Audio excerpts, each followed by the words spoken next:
apakah catatan amal buruk saya yang dicatat oleh malaikat akan dihapus dengan istighfar atau tetap dibacakan di hari hisab nanti? Taib. Pertama, Anda bisa temukan misalnya Quran surah ke-3 ayat 31 posisi paling kiri sebelah atas, dengan Quran surah ke-8 Al-Anfal ayat ke-29.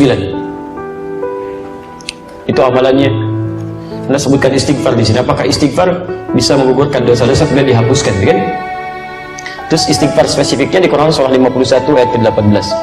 Qul in kuntum tuhibbunallaha fattabi'uni yuhibbukumullah wa yaghfir lakum dzunubakum. Wa yaghfir lakum dzunubakum.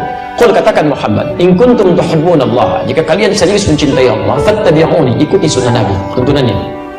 Yuhibbukumullah, maka Allah akan cintai kalian. Jadi kalau bapak ibu ingin dicintai Nabi, dicintai Allah bahkan, maka diantara caranya, wasilahnya, ikuti sunnah Nabi dari mulai bangun sampai tidur lagi.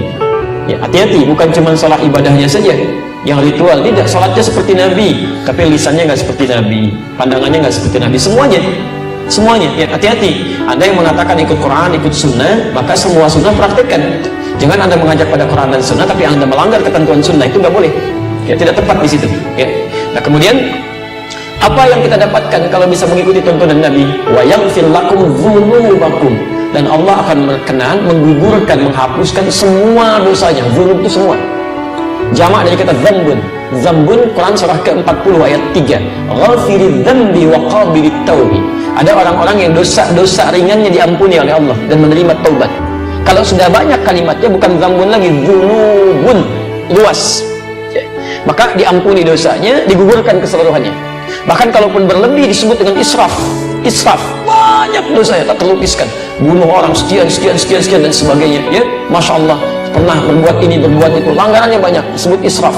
Quran surah 39 ayat 53. Qul ya ibadiyalladzina asrafu ala anfusihim la taqnatu min rahmatillah. Katakan Muhammad pada hamba-hambaku yang telah banyak berbuat dosa berlumur, jangan putus asa dari rahmat Allah. Dapatkan ampunannya, mohonkan. Bukankah pernah ada yang membunuh 100 orang? Kemudian dia senang mabuk, senang macam-macam dan sebagainya, tiba-tiba dia bertobat, ada sentuhan di hatinya. Jadi kalau bapak ibu pernah ada sentuhan begini, ya Allah, saya bisa berubah nggak ya? Itu tanda pertama dari Allah menginginkan Anda berubah. Cepat ambil, jangan biarkan. Sebab kalau Anda biarkan, tidak mudah mendapatkan tanda itu lagi. Ambil. Rumusnya Quran surah 29 ayat 69. Walladzina jahadu fina lanahdiyannahum subulana. Orang yang cepat merespon petunjuk kami akan bimbing dia untuk berubah. Bahkan nanti ada yang berubahnya drastis, disibghah oleh Allah. Quran surah kedua ayat 138. Ya, sibghatallah wa man ahsanu minallahi sibghah. Ya, ada yang disibghah. Sibghah itu kayak dicelupin. Ya, pernah bikin teh celup? Kalau dimasukin ke dalam airnya basah nggak tehnya? Basah. Ada orang yang dicelup langsung, disibghah. Jadi begitu dia tergerak untuk berubah, tiba-tiba seluruh perilaku hidupnya berubah. Kata-katanya berubah, pakaiannya berubah, penampilan berubah, kebaikan, itu sibghah namanya. Ada yang dicintai oleh Allah Subhanahu wa Ta'ala. Kalau sudah seperti itu, apa yang terjadi? Maka peluang pertama, langsung dihapuskan semua keburukannya, termasuk catatan amal buruknya. Selesai. Tidak diungkap, disimpan. Ya. Kalau dihapus masih ada nggak? Sudah, kalau dihapus bersih itu habis, selesai. Nggak ada apa yang mau dibacakan, dihapus, dosa dihapus. Bahkan ada di antara mereka yang masuk surga tanpa hisab. Ya, bukankah sahabat Nabi Umar bin Khattab radhiyallahu ta'ala anhu masuk surga tanpa hisab? Siapa Umar sebelum masuk Islam? Tapi nggak pernah disebutkan sekarang, nggak pernah dikenang yang seperti itu, berubah menjadi kebaikan. Ya, lihat, Umar dulu menjadi musuh Nabi, keras terhadap Nabi, didoakan oleh Nabi, masuk Islam, hasuna Islamu, bagus Islamnya, berganti kebaikan dari keburukan. Ya, Quran surah ke-11 ayat 114. Indah sekali. Apa bahasanya? Ya, aqimis salata tarafai minan nahar wa zulafan minal lail innal hasanati yudhibnas sayyi'at. Ketika banyak berbuat baik, keburukan-keburukan akan dilupakan. Takwa meningkat. Oh may yattaqillah, siapa yang meningkat takwanya? Lihat kalimatnya, yukaffir anhum sayyi'atihim, dihapuskan semua keburukan. Ciri orang yang tobatnya diterima, dosanya diampuni, maka akan dijaga oleh Allah untuk berbuat dosa yang berulang. Dijaga, matanya memandang yang baik, kalimatnya baik, semua bagus, takwanya meningkat, ibadahnya rajin. Apa kata Nabi? Umar masuk surga tanpa hisab. Hisab aja nggak ada, bagaimana mau dibacakan catatannya? Nggak ada hisabnya, masuk aja. Selesai, buku kamu ada, dijaga, ditahan. Sudah, kamu masuk aja. Sudah, selesai. Ini indah gitu kan? Ada semuanya. Tapi Ada level orang-orang biasa. Quran surah keempat ayat 100, posisi paling kiri sebelah bawah. Ada orang bunuh 100 orang, ya banyak keburukannya, tiba-tiba mau bertobat. Kata Syekh pada saat itu, kata alimnya, pergi ke tempat sana, berubah kamu bukan tidak bisa jadi orang baik, cuma lingkungan kamu nggak bagus, membuat kamu selalu buruk. Hijrah. Begitu dia berangkat di perjalanan, jalan, Allahu Akbar. Apa yang terjadi?